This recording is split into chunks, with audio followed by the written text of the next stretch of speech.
శ్రీ మాత్రే నమః. అందరికీ నమస్కారం అండి.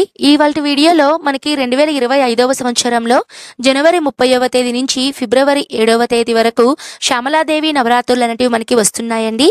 ఈ నవరాత్రి పూజలు అనేటివి చాలా మందికి చేయాలని ఉంటుందండి. కానీ చేసే వాళ్ళందరికీ కూడా రకరకాల డౌట్స్ అనేటివి ఉంటాయండి. మీ యొక్క డౌట్స్ అన్నిటికీ సమాధానాలు అంటే ఎగ్జాంపుల్ వచ్చేసి ఒకవేళ పీరియడ్స్ వస్తే ఎప్పటి నుంచి పూజ చేసుకోవాలండి, ఒకవేళ చేస్తున్నప్పుడు మధ్యలో పీరియడ్స్ వస్తే ఎలా చేయాలండి, అలానే ఉద్వాసన ఎప్పుడు చెప్పాలి, గర్భిణీ స్త్రీలు పూజ చేయాలా చేయకూడదా, అలానే వితంతువులు పూజ చేసుకోవచ్చా చేసుకోకూడదా, ఒకటేంటండి మీకు ఉండేటువంటి అన్ని డౌట్స్కి సమాధానాలు ఈ వీడియోలో అయితే అందిస్తున్నానండి. వీడియోని మాత్రం స్కిప్ చేయకుండా చూడండి. శ్యామలాదేవి నవరాత్రుల్లో ముఖ్యంగా వచ్చే డౌట్ వచ్చేసి నవరాత్రి పూజలని 9 రోజులు తప్పనిసరిగా చేయాలా అండి, ఒకవేళ 9 రోజులు చేయడం కుదరని వాళ్ళు ఏ రోజులలో చేసుకోవచ్చు అంటే, మీరు ఒకవేళ టైం కనుక ఉండి మీకు కుదిరితే 9 రోజులు పూజ చేయడానికి ప్రయత్నించండి. ఒకవేళ మీకు 9 రోజులు పూజ చేయడం కుదరని వాళ్ళు కనీసం 7 రోజులు కానీ 5 రోజులు కానీ చేయడానికి ప్రయత్నించండి. ఒకవేళ మీకు అప్పుడు కూడా కుదరలేదు అనుకున్నప్పుడు చివరి 3 రోజులు చాలా శక్తివంతమైనవండి. ఆ 3 రోజులలో మీరు పూజ చేయడానికి ప్రయత్నించండి. ఒకవేళ మీకు ఎప్పుడు కుదరలేదు అనుకున్న వాళ్ళు కనీసం ఒక్క రోజైనా సరే ఆ తల్లికి మీరు నిండు భక్తితో ఆరాధన అనేది చేయండి. తప్పకుండా ఆ తల్లి ఆశీర్వాదం అనేది అనుగ్రహం అనేది మీకు లభిస్తుందండి. శ్యామలాదేవి నవరాత్రులలో 9 రోజులలో మనకి నవరాత్రులు ఉంటాయి కదండి. మరి అమ్మవారికి పూజ ఏ సమయంలో చేయాలండి అంటే, సాధారణంగా శ్యామలాదేవి ఆరాధన అనేది మధ్యాహ్నం సమయంలో చేస్తారండి. అంటే భోజనానికి ముందు అయితే అమ్మవారికి ఆరాధన అనేది చేస్తారండి. టైమింగ్స్ వచ్చేసి ఉదయం 11 గంటల నుంచి 12 గంటల లోపల మీరు ఎప్పుడైనా సరే అమ్మవారికి పూజ చేయడానికి ప్రయత్నించండి. కుదిరితే మీరు 2 పూటలా మీరు ఉదయం సాయంత్రం అమ్మవారికి చక్కగా పూజ చేసుకోండి. లేదు కుదరలేదు అనుకున్న వాళ్ళు కనీసం ఒక్క పూటైనా సరే మీరు పూజ చేయడం మనకి ముఖ్యమండి. కనీసం మీరు నిండు భక్తితో పూజ చేస్తే సరిపోతుందండి. శ్యామలాదేవి నవరాత్రుల్లో పూజలు చేసుకునేటప్పుడు ఫోటో అనేది అమ్మవారిది ఇంట్లో పెట్టుకోవచ్చా అంటే, తప్పకుండా సంతోషంగా మీరు అమ్మవారి ఫోటోని ఇంట్లో పెట్టుకోవచ్చండి. చాలామంది ఈ అమ్మ దశమహావిద్యలలో ఒకరు కదా, ఈ అమ్మవారి ఫోటో ఇంట్లో పెట్టుకోకూడదు అని చెప్తున్నారు అని చాలామంది నాకు ప్రీవియస్ వీడియోలో కామెంట్ చేశారండి. అలా ఏమీ లేదండి. సాక్షాత్తు సరస్వతీదేవి యొక్క మరొక రూపమే శ్యామలాదేవి అండి. కాబట్టి మీరు అమ్మవారి ఫోటోని ఇంట్లో చక్కగా నవ్వుతున్నటువంటి ఫోటోని ఇంటికి తెచ్చుకొని పూజ అనేది చేసుకోండి. శ్యామలాదేవి నవరాత్రుల్లో చేయాలి అనుకున్న వాళ్ళకి 9 రోజుల్లో స్త్రీలకి ఇబ్బంది కనుక వస్తే మరి పూజ ఎప్పుడు చేసుకోవాలండి అంటే, ఒకవేళ మీకు ఆ సమయంలో పీరియడ్స్ కనుక ఉంటే 5th డే నుంచి మీరు పూజ అనేది చేసుకోవచ్చండి. 5వ రోజు కూడా మీకు ఒకవేళ బ్లీడింగ్ అనేది అవుతూ ఉంటే 7వ రోజు నుంచి మీరు తలస్నానం చేసుకొని ఇంటిని అలానే దేవుని పటాలను శుభ్రం చేసుకొని మీరు పూజ అనేది చేసుకోవచ్చండి. ఎందుకంటే శక్తివంతమైన నవరాత్రులు కదండి. ఈ రోజుల్లో మనం శుచి శుభ్రంగా ఉండి పూజ చేస్తే చాలా మంచిదండి. శ్యామలాదేవి నవరాత్రులలో మనము శౌచంలో ఉన్నవాళ్ళు, రజస్వల కాలంలో ఉన్నవాళ్ళు, ఏటి సూతకంలో ఉన్నవాళ్ళు, అంటే ఇప్పుడు ఎవరైనా చనిపోయి ఉంటారు కదా అండి. సో ఆ చనిపోయిన టైంలో మనకి ఏడాది వరకు పూజ చేయకూడదు అని చెప్తారండి.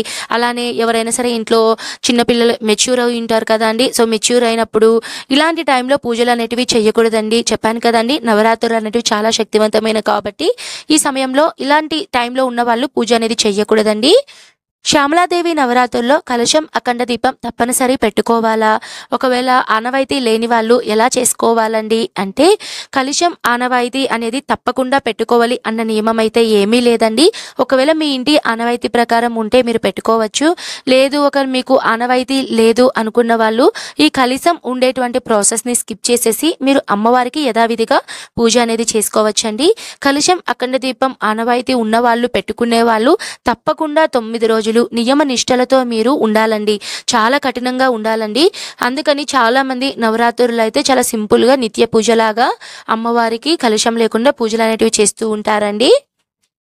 శ్యామలాదేవి నవరాత్రులు చేయాలనుకున్న వాళ్ళు మాంసాహారం అనేది మానేయాలా అండి అంటే, నవరాత్రి 9 రోజులు తప్పకుండా మీరు మాంసాహారం అనేది మానేయాలండి, తినకండి. శ్యామలాదేవి నవరాత్రులు పూజ చేయాలి అనుకున్న వాళ్ళు తప్పకుండా బ్రహ్మచర్యం పాటించాలా అండి అంటే, తప్పకుండా బ్రహ్మచర్యం అనేది పాటించాలండి. ఎందుకంటే నవరాత్రులు అనేటివి చాలా శక్తివంతమైనవి.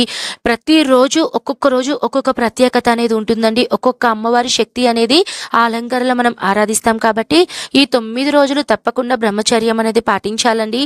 ఒకవేళ తప్పనిసరి పరిస్థితుల్లో ఒకవేళ ఏదైనా బ్రహ్మచర్యం ఒకవేళ కలిస్తే మీరు తలస్నానం చేసుకొని ఇంటిని శుభ్రం చేసుకొని మీరు పూజ అనేది చేయండి. బట్ 100% మీరు బ్రహ్మచర్యం అనేది తప్పకుండా పాటించాలండి. శ్యామలాదేవి నవరాత్రి పూజను పిల్లలు, పూర్వ సువాసినులు, పురుషులు చేసుకోవచ్చా అండి అంటే ఈ పూజను ఎవరైనా చేసుకోవచ్చండి. సాక్షాత్తు శ్యామలాదేవి అంటే లలితాదేవినే కదా అండి. ఆ తల్లి అనుగ్రహం కోసం ఎవరైనా సరే పూజలు అనేటివి చేసుకోవచ్చండి. శ్యామలాదేవి నవరాత్రుల్లో ఎక్కువగా కుంకుమ పూజకు ప్రాధాన్యత ఉంటుందండి. శ్యామలాదేవి నవరాత్రే కదండి, మనకు వచ్చేటువంటి 4 నవరాత్రుల్లో కూడా మనము అమ్మవారికి 9 రోజుల్లో కూడా కుంకుమతో అర్చిస్తే చాలా మంచిది అని చెప్తారండి.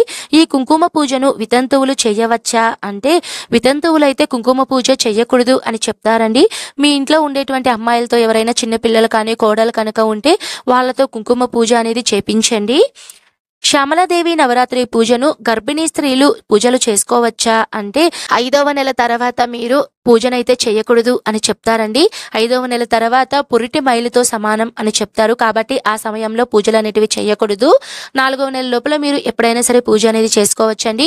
ఒకవేళ మీకు అమ్మవారికి పూజ చేయాలి అని మీకు మనసులో ఏదైనా కనుక అనిపిస్తే ఆ సమయంలో చక్కగా మీరు గరికపాటి గారి కానివ్వండి, చాగంటి గారి ప్రవచనాలు, అమ్మవారి నవరాత్రుల గురించి ప్రవచనాలు అనేటివి చాలా వాళ్ళైతే మనకి అందిస్తున్నారండి. అలానే మీరు ఏదైనా శ్లోకాలు కానీ, మంత్రాలు కానీ, సహస్రనామాలు, దండకం ఇవన్నీ కూడా మీరు చక్కగా వినొచ్చండి. శ్యామలాదేవి ఫోటో మాకు దొరకలేదండి, మరి మేము ఏ అమ్మవారికి పూజ చేసుకోవాలి, ఏ విధంగా చేసుకోవాలి అన్న డౌట్ అనేది చాలా మందిలో ఉంటుందండి. నాకు తెలిసి ఇప్పుడున్నటువంటి ట్రెండింగ్ ప్రకారం గూగుల్లో మనకి ప్రతి అమ్మవారి ఫోటో అనేది మన గూగుల్లో దొరుకుతుందండి.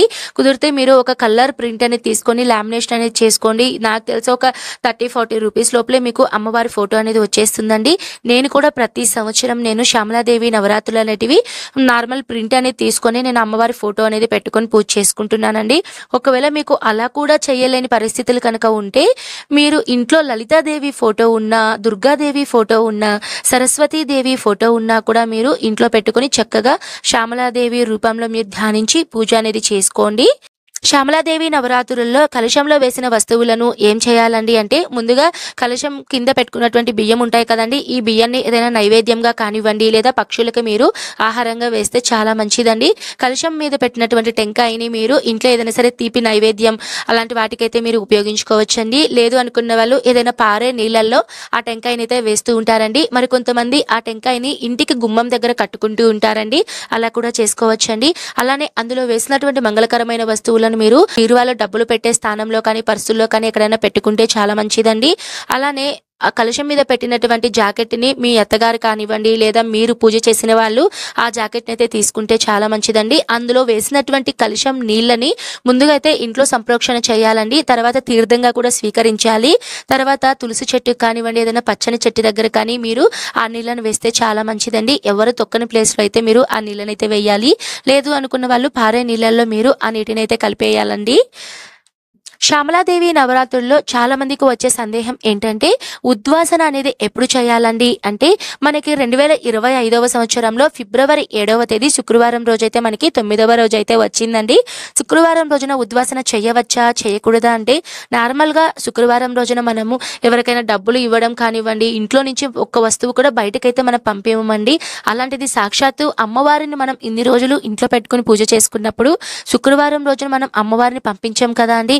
కాబట్టి 7వ తేదీనైతే మనము అమ్మవారికి ఉద్వాసన అంటే అమ్మవారికి మనము పీఠం అనేది కదిలించకూడదండి. తర్వాతి రోజు అంటే మనకి 8వ తేదీ వస్తుంది కదండి, శనివారం రోజున ఉదయాన్నే మీరు అమ్మవారికి పూజ చేసుకొని మీ శక్తి కొలది మీరు అమ్మవారికి తాంబూలం, చీర, జాకెట్, ఏదైనా నిండు తాంబూలం అమ్మవారికి సంబంధించిన అన్ని ఐటమ్స్ అనేటివి పెట్టి మీరు అమ్మవారికి తాంబూలం అనేది ఇవ్వాలండి. శ్యామలాదేవిని ఆరాధించడం వలన కలిగేటువంటి ఫలితాలు ఏంటంటే శ్యామలాదేవి పరాశక్తిలోని సౌమ్యానికి ప్రతిరూపం అండి. ఆమెను ఆరాధించడం వలన కష్టతర కార్యాలు, జ్ఞానం సిద్ధిస్తుంది. ఈమెను జ్ఞానశక్తిగా కూడా పిలుస్తారండి. ఈ శ్యామలాదేవిని ఈ నవరాత్రుల్లో ఆరాధించడం వలన సుఖ సంసారం లభిస్తుంది. దంపతుల మధ్య అన్యోన్యత అనేది పెరుగుతుందండి. సౌభాగ్యం అనేది నిండుగా లభిస్తుంది. ఈ తల్లిని పూజించడం వలన నిరుద్యోగులకు ఉద్యోగం అనేది సిద్ధిస్తుంది. ఉన్నత స్థాయికి ఎదుగుతారండి. చిన్నపిల్లల్లో తెలివితేటలు మంచి వృద్ధిలోకి అయితే వస్తారండి. ఐశ్వర్యం, చిన్నపిల్లల్లో జ్ఞాన సంపద సిద్ధిస్తుంది. సిరి సంపదలు అన్నీ కూడా సమృద్ధిగా లభిస్తాయండి. చాలా శక్తివంతమైనటువంటి అమ్మవారండి. ఈ అమ్మవారిని ఈ నవరాత్రుల్లో తప్పకుండా పూజించడానికి ప్రయత్నించండి. శ్యామలాదేవి నవరాత్రులు చేస్తున్నప్పుడు ఒకవేళ మధ్యలో కనుక పీరియడ్స్ కనుక వస్తే మరి పూజను ఎలా చేయాలండి? కంటిన్యూ చేయాలా, స్టాప్ చేయాలా అంటే, ఒకవేళ మీరు పూజ చేస్తున్నప్పుడు మధ్యలో కనుక పీరియడ్స్ కనుక వస్తే మీ భర్త చేత్తో కానీ మీ పిల్లల చేత్తో కానీ పూజ అనేది చేపించండి. వాళ్ళకు కూడా పూజలు చేయడం తెలియదు అనుకున్న వాళ్ళు జస్ట్ ఉదయం సాయంత్రం దీపారాధన వాళ్ళ చేత్తో పెట్టించండి చాలు. శ్యామలాదేవి నవరాత్రుల్లో పూజలు చేయాలనుకున్న వాళ్ళు షోడశోపచారాల పూజలకు మాత్రమే ప్రాధాన్యతను ఇవ్వండి. ఎందుకంటే ఈ రోజులలో అమ్మవారికి షోడశోపచార పూజలు అనేటివి ఎక్కువగా చేస్తూ ఉంటారండి. ఒకవేళ మేము అలా చేయలేమండి, మాకు మంత్రాలు తెలియవు, మేము కొద్దిగా బిజీ షెడ్యూల్ వల్ల జాబ్స్ చేస్తూ ఉంటాము అలా అనుకున్న వాళ్ళు అమ్మవారిని మీరు నిత్య పూజలాగా నిత్యం మనం ఉదయం దీపారాధన చేసి అమ్మవారి ఫోటో దగ్గర కుంకుమతో కానీ అక్షింతలతో కానీ పుష్పాలతో కానీ మంగళకరమైన వస్తువులతో శ్యామలాదేవి అష్టోత్తరాలు, శ్యామలాదేవి దండకం, అలానే శ్యామలాదేవి రహస్య నామాలు ఉన్నాయండి. ఆ నామాలు వీటిలో అయితే మీరు పఠించుకోవచ్చండి. ఉదయం సాయంత్రం నిత్య పూజలాగైతే మీరు చేసుకోవచ్చండి. శ్యామలాదేవి నవరాత్రి చేయాలి అనుకున్న వాళ్ళు ముఖ్యంగా పాటించవలసినటువంటి నియమం ఏంటంటే, బ్రహ్మచర్యం అనేది తప్పకుండా పాటించాలండి. మాంసాహారం అనేది అస్సలు తినకూడదండి. అలానే కుదిరినంత వరకు మీరు ఈ నవరాత్రి రోజులలో అబద్ధాలు అనేటివి చెప్పకూడదండి. వేరే వాళ్ళ గురించి చెడు మాటలు అలాంటివి అస్సలు మాట్లాడకూడదు. శ్యామలాదేవి నవరాత్రులు చాలా శక్తివంతమైనవి కాబట్టి మీరు నిండు భక్తితో అమ్మవారికి ఉదయం సాయంత్రం మీకు ఎప్పుడు టైం కుదిరితే అప్పుడు చక్కగా అమ్మ దగ్గర దీపం పెట్టుకొని అమ్మకి సంబంధించినటువంటి సహస్రనామాలు, శ్యామలాదేవి దండకం అనేది మీరు కుంకుమతో కానీ పుష్పాలతో కానీ మీరు పఠించుకొని పూజ చేసుకుంటే చాలా మంచిదండి. తప్పకుండా ఈ నియమాలు అయితే పాటించాలి.